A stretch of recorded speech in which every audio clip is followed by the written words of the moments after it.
Now, Heartland Sports with Luke Randall.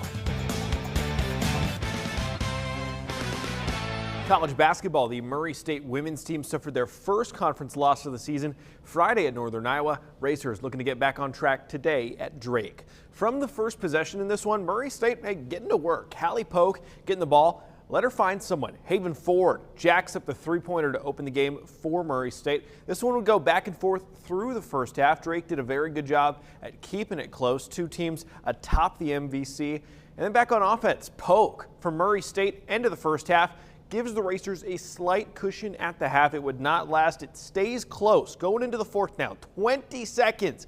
Haven Ford going in, loses the ball, gets it back, can't get the shot up, but Keslin Sechrist, big layup. Racers lead late. Now it's on the Bulldogs. Abby Alzma cuts in. Drake able to get the lead by 8 seconds left. Rochelle Turner, the Racers, they have to call a timeout. They do not want two losses in a row.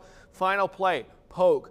Is she going to pass? No, she's going to take it herself. Contested shot, makes it. 3 seconds left. Drake, last chance, and the Bulldogs can't get a shot. Murray State wins a thriller in Des Moines to stay top of the MVC.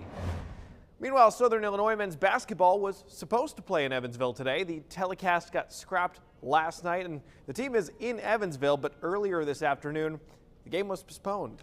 No word on when it will be made up. College tennis, now 2 wins in a row for the Redhawks. This one down to the wire. Kristina Kozakova winning her match in 3 sets to give SEMO a 4-3 win over Drake. Redhawks will play next Saturday on the road at Missouri. And guys, I'm telling you, the Patriots, Tom Brady, feels like we're in 2016 again because they're back in the Super Bowl. Seahawks right now lead over the Rams.